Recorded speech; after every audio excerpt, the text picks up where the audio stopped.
Sasa Sakaja amesema tu welcome back. Makosa iko wapi gavana wenyu akiwakaribisha? Ulikuwa ushago kwenye huko Shikundu.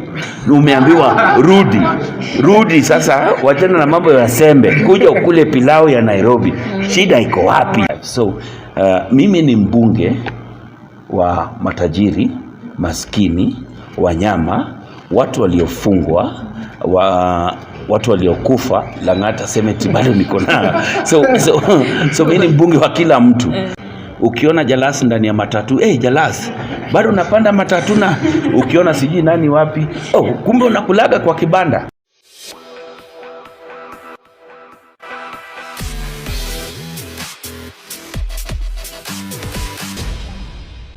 Happy New Year, and Happy New Year to mostly the online television channels. Thank you guys for keeping us on toes. Thank you so much for bringing more news, and I hope that this year you guys become even more vibrant so that you can be much of bigger content creators, because if you see outside there, guys are doing bigger things. Guys are just not doing interviews alone. If you see most of these guys, they've thrown into skits and all. I hope that we guys become more diverse. So happy New Year's. I wish you guys to have bigger challenges. Remember, Jalang'o TV is coming back on the 15th of January, just a few weeks before all of you close everything. So make sure that you take advantage of this time before Baba Yao comes back. How you guys doing? We're doing well. Talk to me. So right now, Muhesh, tuko hapa juu ya album ya Dogo Scale Paradise album, and maybe you're here. Tell us, what are you up to? Ama to expect anything from you? Of course, yes. I've never stopped supporting artists, upcoming artists, and all. If you follow me well, I've been posting Dogo Skills, I've been posting Vena, all the team from CMG. Yes. CMG Records, definitely powered by amazing brother of mine called Des. We met in the United States, in Dallas. We've been together in New Jersey. He's been supporting a lot of local music, and it's a big label as we speak right now. And this is where we are going, where a label can call people for a listening party. I'll be here to listen, to enjoy, have a good time. Sherehe na Muhesh ainaga shida. Too much work without play makes Jalas a dull boy. So hii 2023 maamua vipi? Maisha nakupeleka vipi kwa watu wa Lang'ata mwapangia nini? No, very good. As we see saizi, the biggest thing ni watu wamefungua shule. If you follow me, I've already announced bursaries. I'll be giving out more than 50 million shillings in bursaries. I want to make sure that everybody who applies for bursary because I know gets some money, because I know what it means to lack school fees. There are times I lacked school fees, there are times I went home, and I've been placed in an opportunity to make sure that somebody goes to school. So I'll make sure that watu wa Lang'ata wamepata bursaries. I think I'm one of the first MPs to make sure that announce the bursaries. Kutoka next week itakuwa tu ni pesa inaenda kwa mashule. Yes. Okay, it's now 4 months since you ingia kwa government, and actually you're doing so well. You're doing so well, Muhesh. So tell us the highlight. Tuseme tukimaliza last year, highlight last year ilikuwaje, na utuambie then plans that is here please. One of the biggest things I've already done is because of how diverse Lang'ata is. Lang'ata is the most diverse constituency anybody can be a leader, because I have the very rich, then I have the middle class and the very poor. Because when you go to Karen, and not all parts of Karen, we have slums in Karen, like Kuinda is in Karen, Gataka is in Karen, Karinde is in Karen, Forest View in Karen, and those are slums, and people don't know. Unajua kuna watu wakisikia tu Karen wanafikiria tu wadosi. Then ukiona kama kuna nyumba Karen, kuna mtu anatengeneza swimming pool, kuna cook, kuna watchman, kuna nini. So we have the very rich, definitely, who live in the homes in Karen. We have the middle class, the people who live in South Sea, Onyonka, Nairobi West, Otiende and all. And definitely we have the guys who are down there, the people in High Rise Ward. We have Raila Village, we have Nairobi West, Wilson, people who really depend on their day-to-day lives. So mimi ni mbunge wa matajiri, maskini, wanyama, watu waliofungwa, watu waliokufa. Lang'ata semeti bado niko na. So mimi ni mbunge wa kila mtu, and we try to balance and see what we can do to make sure that we reach to everyone with our promises. So we had our campaign slogan. It was called Utu na Watu, humanity and people. The one thing that you should never leave you is humanity, because immediately humanity leaves you, you become an animal. So the truth is, it's a very tough balance on how to manage all these people, the higher class, lower class and all, because the people, the higher class want just projects to be done for them. They are talking about their roads. When are you coming? They even summon you in the newspaper. They write a letter in the newspaper and you read it, that we want to meet you in the newspaper. They don't even call you. Then we have our people down who are living from day to day, from hand to mouth. You also need to take care of them. So it's been a big challenge, but we have a few highlights. Number one, we have our feeding program that is happening. Every Friday we take food to the people. Every single day we take food to the people to just make sure that somebody doesn't sleep hungry. And that one is not even a project from the CDF or anything. That is a project that we do from my own pocket and a few friends out here who support, and the temple that is the Sing temple who also supported me that. So making sure that food goes to the people and the people eat, and you know that kuna mtu alikuwa anataka kulala njaa amepata chakula. That is a big highlight for me. The second thing we've been able to do, we've already been able to put up the CDF board, which will now oversee the programs. We are doing our strategic plan to make sure that everybody out there will be able to know the things we are about to do in Lang'ata. Apart from that, we were able to also make our PSC team, the parliamentary service team, is also on board now. We've already sworn them in. I think we are one of the first constituencies that had their things put together very fast. Our board was up, our PSC team was up, so things are just about to roll. Those are a few of the highlights. Apart from that, we've been able to reach our people anytime we've had disasters. Funny enough, in Lang'ata we've had like four fire incidences. We were able to get there. We're already talking to the governor. We are putting up a fire station at Ndugu grounds, and thanks to Governor Sakaja, he's very supportive with that. Apart from that, we've been able to now work on our data that will be going out for the bursaries and all. Apart from that, the transition has been very hard. 3 months coming into office. That's why I didn't tell people in 100 days I will know. Settling in a government office is not simple. So we've been able to put all these things together. And definitely I've been able to make my maiden speech in Parliament was big. I've been able to put up to support a motion that I talked about. Unajua Parliament watu wako wengi sana. Watu wako over 350. So in those 350 I've been able to speak twice. Kuna watu hawajawahi ongea hata mara moja. Kuna watu walifanya maiden speech yao, na kuongea kwa Parliament also does not mean you are working. Kuna mtu hajawahi ongea but kwa ground anafanya kazi. Yes. So hatujaweza kusikia kutoka kwa baba. Sijui maybe wewe mkuu mtu wakati. No, it's been holidays, only 3 days. 4 days. Baba hajaongea. Baba ko holiday as we speak. Baba traveled out of the country. He's been on holiday, and I hope when he comes back he'll give direction, so it's not a problem. And when Baba doesn't speak, we can still speak to you.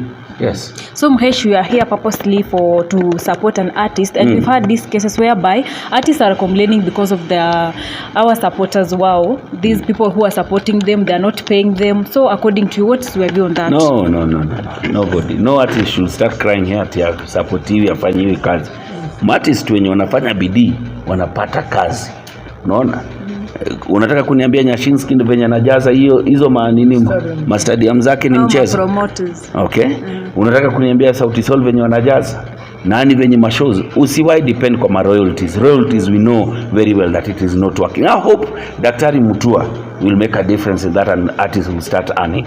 But in royalties, forget about that. Artists must come out of their comfort zone, push their brands, make sure that they are scarce from whatever they are doing, and they deliver quality. Period.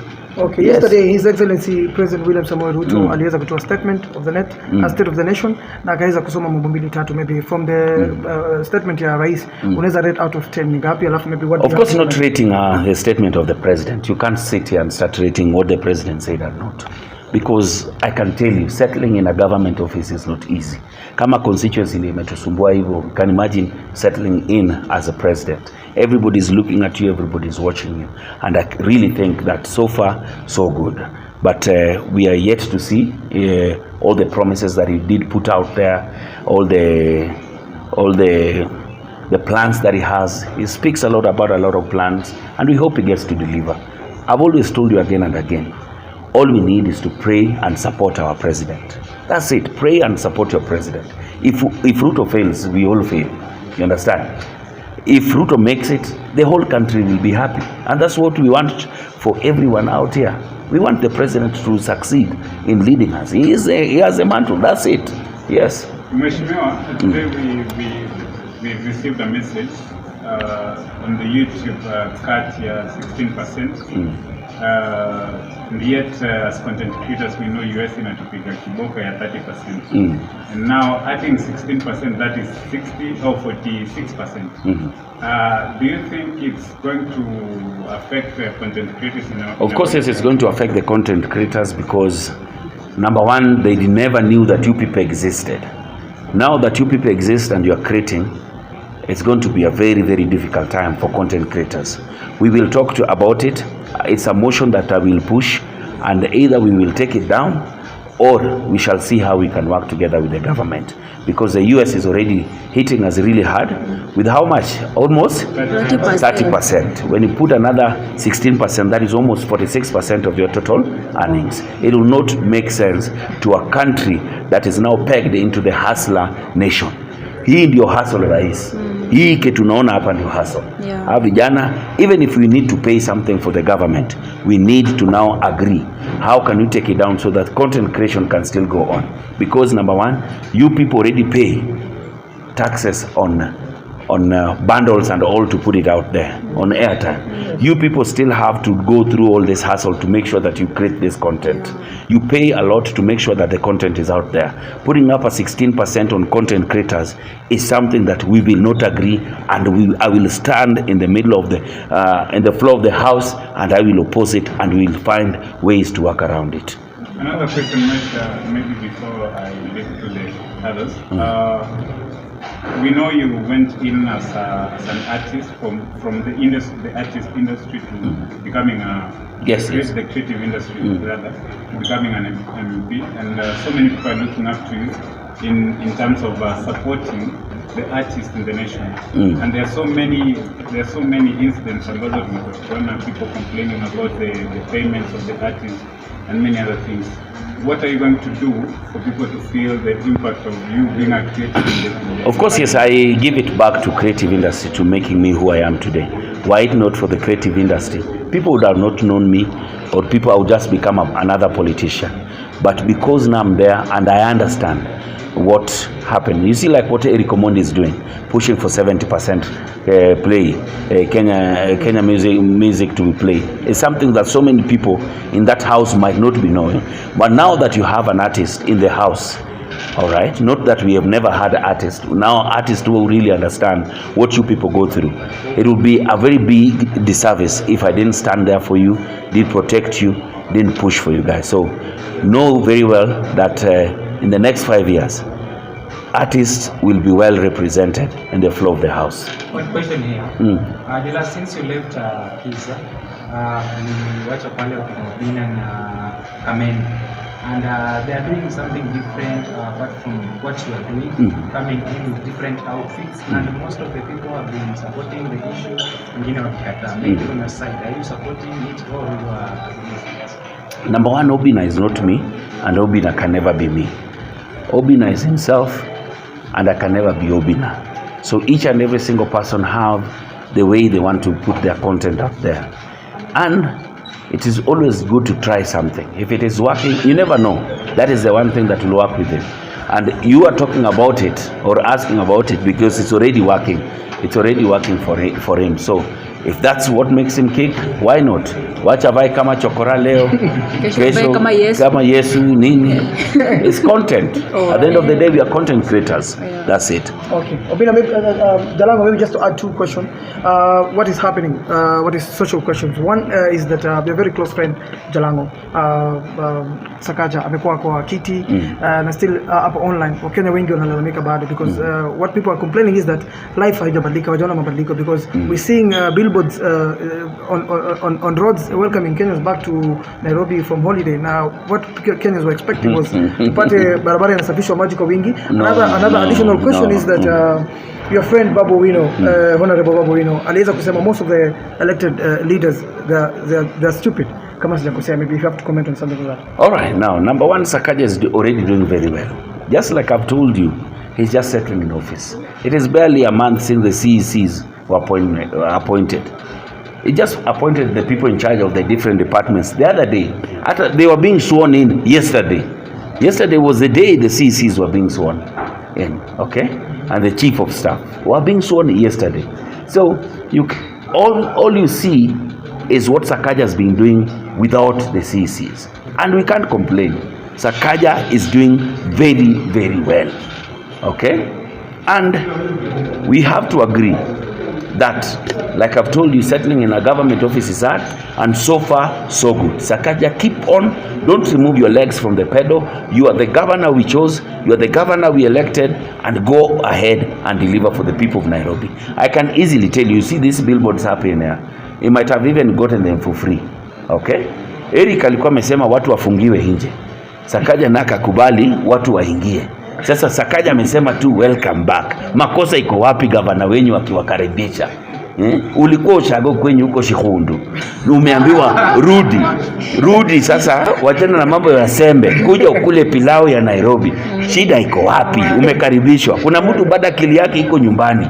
Ukiona Sakaja akikwambia hapo welcome back pale Wayakiwe, at least you know you are back in Nairobi, na lazima mentality yako na kufikiria yako lazima ianze kufikiria kama wapi? Nairobi. Sio kufikiria bado uko Shamahoho. Bas, Sakaja ongeza billboard 7. The issue ya Babu Wino kusema most of the elected leaders hawako smart. Sijui ni alikuwa anaongea juu ya nani, but for somebody to be elected, for somebody to get into that house, you know Kenyans are more than 50 million and we are only 350 MPs. Do you know that is not even 0.0001% of the total? So I really don't agree with them that the people elected there are stupid. Mheshimiwa, as an elected MP in Nairobi, there's been this controversial issue of the governor being criticized by the deputy president regarding stage and all that. What is your opinion about it? You see, the truth is, I really don't agree with the deputy president by saying that the Kikuyus are the only people who elected the Sakaja. Nairobi is a cosmopolitan county, and if Kikuyus elected Sakaja, they could have also as well have elected Margaret Wanjiru. True or false? Now Margaret Wanjiru is even a Kikuyu more than Sakaja. So this thing should not be put into tribes. We want to live as a nation. We want to live together. And the deputy president, by the time you start mentioning tribes, we cannot go that direction.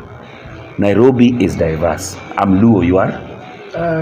Luya, you are? Kamba. You see, the three of us already represent the face of Nairobi. And we have Kikuyus in here doing this. So we should never bring into tribal issues when it comes to leaders. Nairobi is a cosmopolitan county, and we must all live here and as brothers and sisters. Yes. I've been complaining years out about what. Have they complained to you again? No, you have not seen what we've been doing. So they have not been complaining so far. So far, so good. Okay. We are trying to push so that the water issue becomes an end. The northern corridor is almost coming to an end. Northern corridor collector is almost coming to an end. And we'll have the full infrastructure for our water plant put together away from the old infrastructure. We shall desalinate all the pipes. And people have already started receiving water. There's some issues up and pale, but we're already talking also to the MD Nairobi Water, that is Engineer Muguna, and we are receiving water in Lang'ata every Wednesday without fail. Just one last question. Jalas umekuwa kwa industry ya usanii and kuna ile speculations zinasemekana kwa wasanii wanaishi fake life. Maybe do you think this thing still exists? No, if you want to live fake life, just live it. It will come and haunt you yourself. It will come and haunt you. If you are an artist and you're trying to live a fake life, it will come and haunt you. The problem is ni pressure pia nyinyi watu wa media mnawekea mtu. Ukiona Jalas ndani ya matatu, Jalas, bado unapanda matatu na ukiona sijui nani wapi, kumbe unakulaga kwa kibanda, unajua? So we have to agree that this thing is a journey.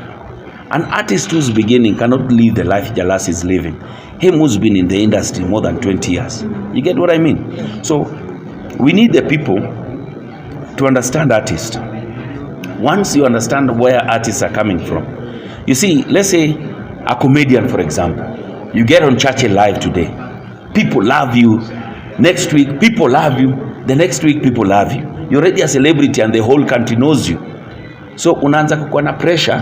Nakumbuka labda you are just starting up, bado unalipwa 10k, 20k. So in 3 weeks, you've made 30,000.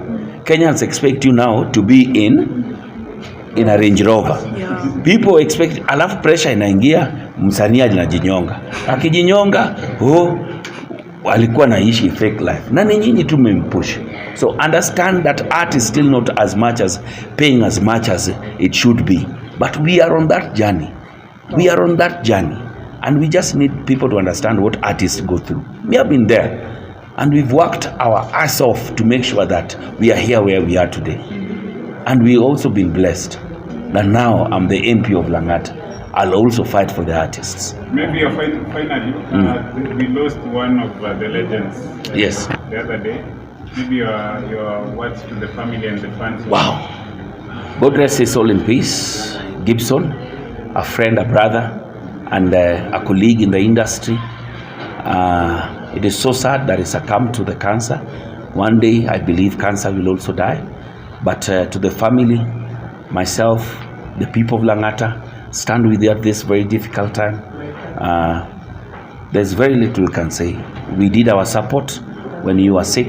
Bwana Gibson, Mungu ametupa, Mungu amechukua. So there's very little we can say since then. Okay, lastly, how do you remember Catherine Kasabuli? Wow, we've had so many artists die this past week. We've had Gibson person of Vioja Makamani, the beautiful Catherine Kasabuli, also fighting cancer. Definitely Catherine Kasabuli she's a gem. She is a legend. We grew up watching her and we shared stages with her. I worked with her at Royal Media, and God rest her soul in peace. And we pray for the family as they plan for the burial next week on Saturday. This Saturday there will be a fundraiser. Please make sure that you come out and also help in supporting, because the treatment was very expensive on what she went through. Yes. Okay, maybe lastly kwa fans wako, members wa watu wako wa Lang'ata, tuambie nini? Of course, yes, watu wangu wa Lang'ata, I'm out here. I've made sure that the full 50 million Kenya shillings that is being sent to the constituency will first go to the bursaries. We'll give bursaries worth more than 50 million Kenya shillings.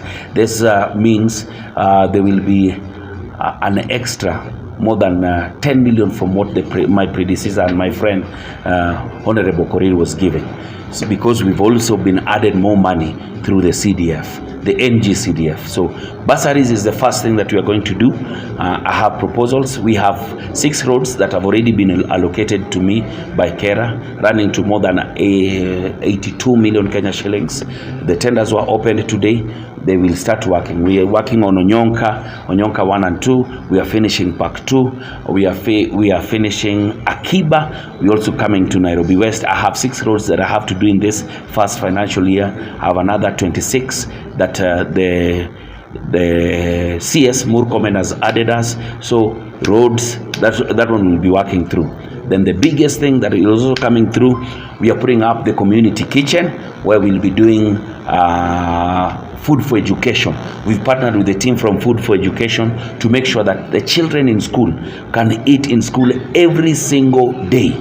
every single day. Parents were paying up to 100 shillings per day, but now with the partnership, they will only be paying 15 shillings every day. This is working very well. It's a concept I've borrowed from my very good friend KJ of Dagoretti. The MP Dagoretti is already working there. I want to borrow the concept and apply it back in Lang'ata. So that one is going to be a very big thing for us. We have trainings that are coming in. The TVET is the CS Machogo has already allocated us again another 50 million for the completion of the TVET. And also, remember, we have a 9 billion shillings project that has just started in Lang'ata that was launched by the president the other week. The affordable housing and the slum upgrading. So we have a lot to deliver for our people, and I'm forever indebted for you. The Jalas hot plate is coming each and every single Friday. Kuna chakula inakuja kwa watu, chakula moto. Anytime ukiwa Lang'ata on Friday, kuja tu kule chakula iko. That's it. Thank you so much. And God bless you guys. Amen. I love you guys and thank you so much. Asante. Love you.